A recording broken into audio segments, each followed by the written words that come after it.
We're looking at simultaneous equations. In the last session, we discussed simultaneous equation using the method of elimination. So just to let you know, the method of elimination does not always work all the time. So if the method of elimination does not work, I would suggest solving simultaneous equation problems, solving each of the equations independently. So we're going to try this here. As you know, I like rewriting the questions. So 4x plus 3y is equals to. So let's call this equation 1 and this equation 2. I would choose either equation 1 or 2 to work independently. I'll take the easiest one or the easier one to work with, which is 2x minus y equals 6. Here we have 2x minus y equals 6. So what I'm going to do is to make 2x the subject formula. Making 2x the subject means I'm going to take x minus y across to the other side, and minus y going across the equal sign would change the operator from minus to plus. So we have 2x equals 6 plus y. And here the coefficient of x is 2. For that reason, we're going to divide by 2. That gives us x is equals 6 plus y divided by 2. So here we have a partial answer for x. It's not complete. So what I do, I call this equation 3. Now looking at the first or second equation, we can choose any. Because I've worked with the first one, I'm not going to go on to the second equation. The second equation is 4x plus 3y is equals 2. So what I'm going to do is substitute for x.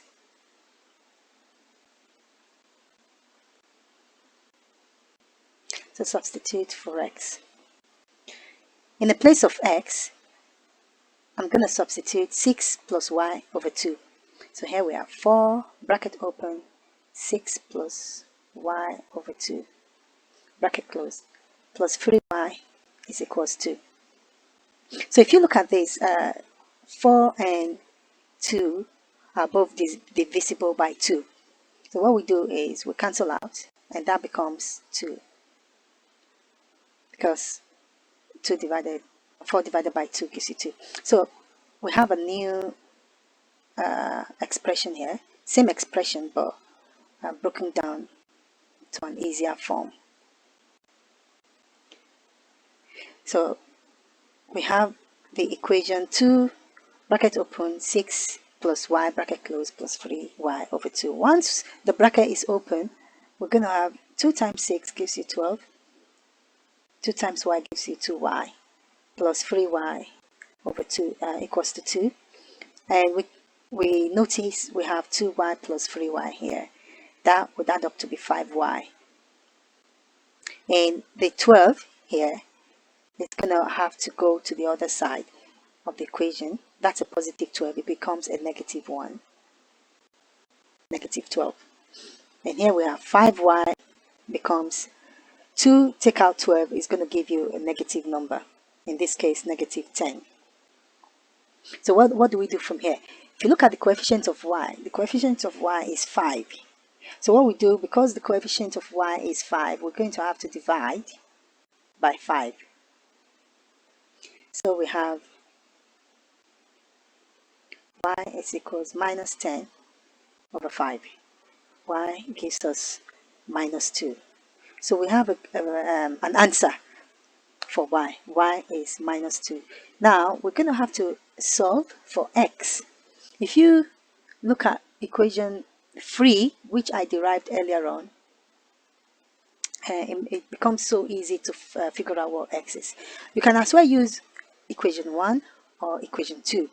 Whichever equation you decide to use, you're going to get the same answers. But I'm going to use equation number 3 because it's easier to work with. And that's x is equal 6 plus y over 2. So x is equals 6 plus y over 2. And we know the value of y, so we're going to substitute for y.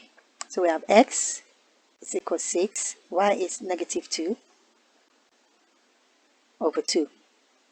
So we have x is equal 6, take out 2 is 4 over 2. And we have 1 or 2 more steps to go. And x gives us 2, positive 2.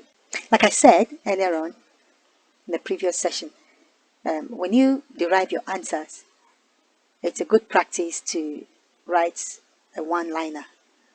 So we know the value of y as minus 2 and the value of x is 2. So our final answer is written like this. X is equals 2 and y is equals minus 2. So if you have any question, leave them in the comments section, and I will be back in the next session. Thank you.